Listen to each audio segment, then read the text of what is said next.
Hello there, AT&T employees. Welcome. Thank you so much for joining us today. I'm Sam. I moderate these presentations. I will be behind the scenes today.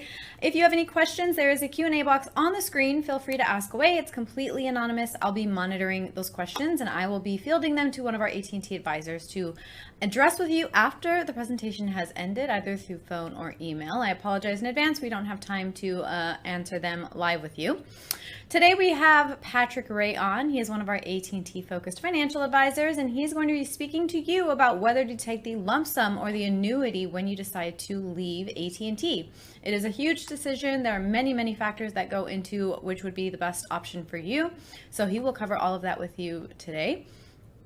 Before he comes on, very quickly want to remind you, we are not AT&T here. We're not affiliated nor endorsed by AT&T, so please keep that in mind as you're listening along.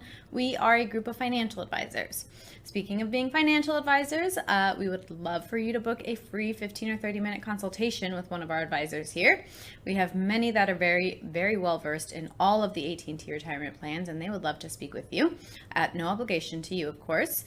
There will be a link. I'll enter it into the chat. It'll pop up right above Patrick's head. Click directly on that. It'll guide you to our website where you will find our calendar, and you can book a time that is convenient for you to speak to one of our advisors.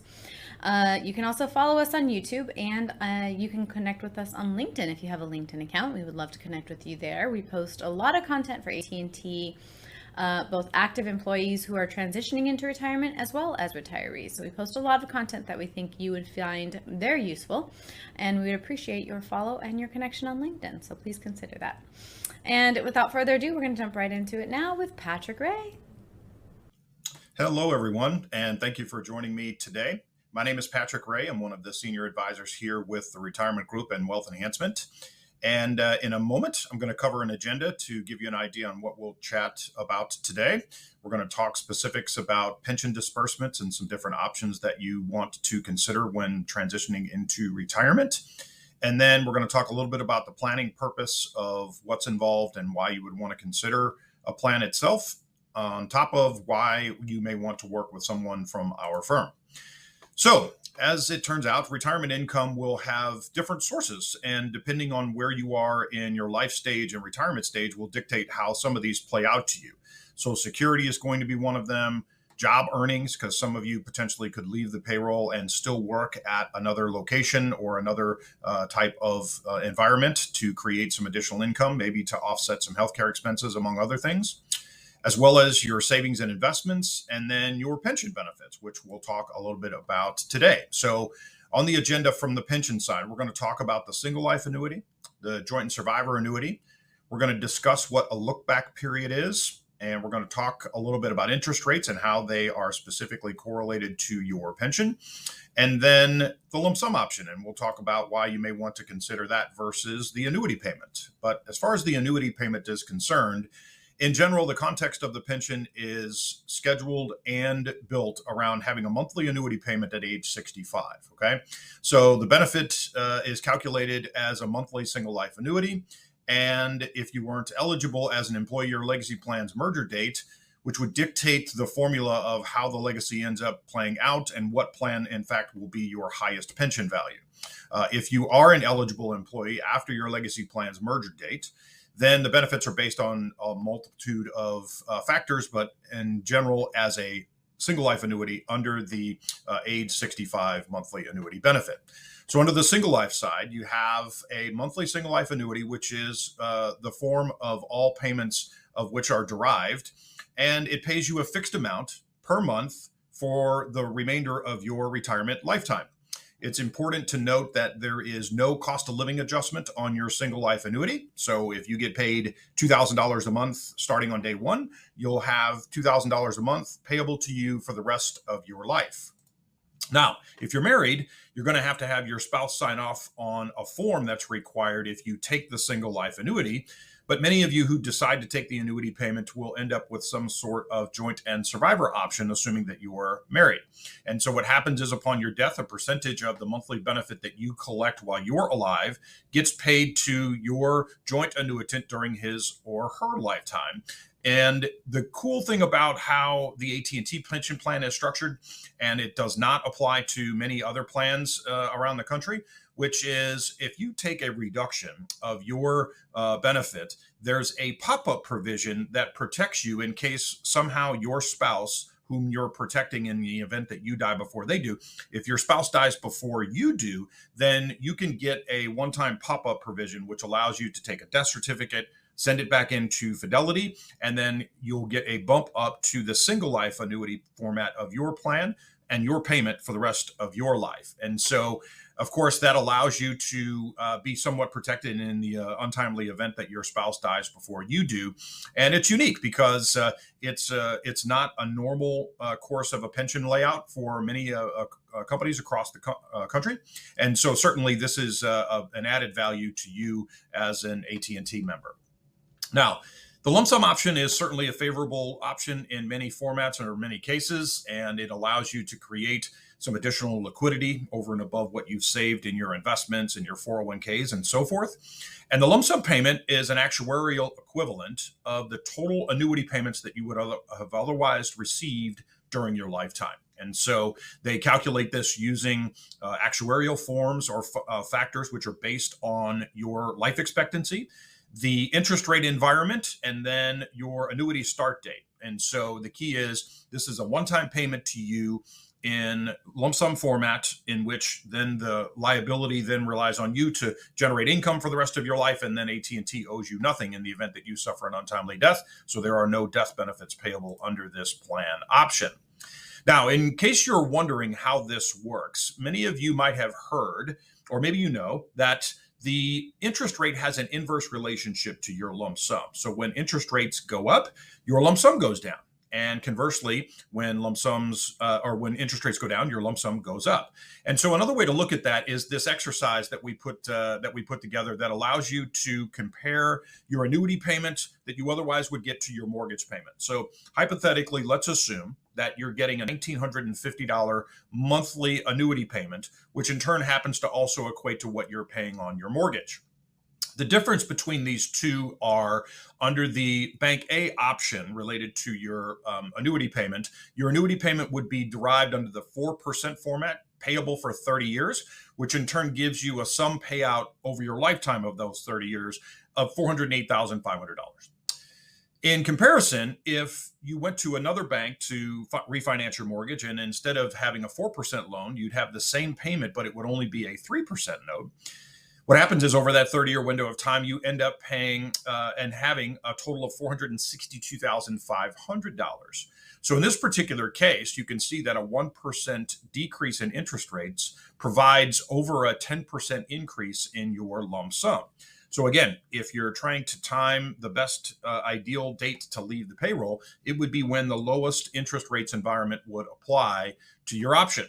And so another unique thing about the format of how the pension works is a look back period. And in a perfect world, you'd love to have the option to look backwards to see exactly what transpired so you know exactly what to do moving forward.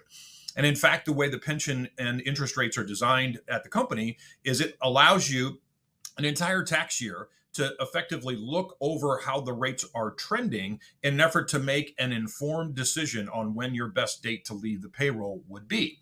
So observation of historical interest rates give you some feedback and some data points to look back and see where the rates are basically trending. And remember, if the rates are trending upward, that would reduce your exposure to how much money you're going to end up getting in the lump sum, which may in turn mean that you would want to commence your benefits sooner rather than later. And so inflation trends during this window of time give you or influence your lump sum values, which means this look back window or this look back period we're discussing is an incredibly valuable tool for you as a retiree. And it provides you some stability in your pension calculations so that you can make the correct assumptions. And certainly when and if you're running a plan, which you should be, to determine how much money you're going to end up with so that you can in turn project out what your retirement looks like. Knowing the interest rates are an important factor in this grand scheme of projections for sure. And so let's take a look at what this means to you. So you can see that each year, the rates are set for the following year. So in case you didn't know, The rates are effective in November, and they're good for the following tax year, all the way from January 1st to December 31st. So what that means is that the rates that we're using in 2025 were established in November of 2024. And regardless if you retire in January of 2025 or the end of the year, you can allow yourself to commence your benefit, which you would then want to use this look back window to see what rates are doing. And as we see today, we can see that the first segment has been reduced by about 40 basis points. The second segment is about the same. It's trended slightly upward. And then the third segment is about a half a basis point up, or 50 basis points upward from where it was in November of 2024. And so as a refresher, the first segment deals with the first 5 years of your retirement. Segment 2 deals with years 6 through 20. And segment 3 deals with years 21 plus. So depending on how old you are would dictate which one of these segment rates would impact you more. And so another significant factor of assuming or trying to calculate what your lump sum will end up being and assuming a certain rate of a return on your investments would dictate a lot by how much you get from your pension. So knowing this interest rate is a crucial factor in the part of the planning process that certainly we would talk to you about and help you understand in the grand scheme of how it applies to you and your family. So this is a way to look at the trends of how they have been transpiring over the most recent 10 years. And so you can see that all the segments they work somewhat similarly. So when segment 1 goes up, so does segment 2 and segment 3. And conversely, when segment 1 goes down, so does segment 2 and segment 3. But they go down or they react in different formats or different time frames. So the reality is, knowing these rates and how they apply to you, again, is one of your biggest credentials that you can have in your back pocket for learning and understanding what it is to do with respect to how you take your plan option from the company. And so remember, we know that most people don't plan for retirement. In fact, statistically, 74% of people over the age of 50 do not have a written financial plan. And to be honest with you, there's no reason for that, because firms like ours do this as a complimentary service to you in an effort to explain to you how they can be a valuable partner in retirement. And so if you're looking for a partner and someone to help you transition into a successful retirement and take care of you for years to come, then you would want to use this as a tool to interview the potential retirement firm that you're thinking about doing business with, so you can see if your goals align with what their experience is and what they have to bring to the table. And so as far as the retirement group is concerned, many of you know that our experience comes in great detail and length dealing with folks who have worked with or worked for AT&T. And we have offices all across the country. So we have a ton of experience in dealing with your savings plan and your pension calculations and your medical plans in an effort to provide you the most accurate understanding of how those things would specifically apply to you and your family. And as I mentioned, the complementary cash flow analysis is simply a tool for us to gather some data from you. So if you're willing to spend some time with us, we're willing to give this to you at no obligation or cost to you. And we would learn about your situation and what your goals and objectives and things like this are to put together a plan to show you if you're on pace and if you're on target to meet your overall goals, or if you're as close as you think you are, or if you're farther away than you actually think you are. Certainly all of those things would be incredibly valuable data to understand going forward, certainly from a planning perspective. So if you're open to discussing your situation further, you would email us at info@theretirementgroup.com. That's one way to get a hold of us.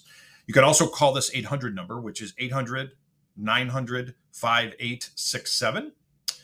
You can take a picture of this QR code to the left, and it will bring you straight to a calendar where you can pick a time to talk to either myself or one of my colleagues who can help answer a lot of questions that you may have regarding some of or any of these topics that we've discussed today. As well as, if you haven't already started, you should follow us on our LinkedIn page. And this is the QR code to the right to give you access to that, which is a company-specific page where we have a lot of data related to just your plan and all of the things that we know that are incredibly helpful as an AT&T employee, certainly on the way or transitioning into a retirement. And so with that, I will leave you for the afternoon. Thank you very much for spending some time with me. I hope you found some value in what we had to talk about, and we'll look forward to discussing these things further with you when you're up for it. Have a great day. Take care.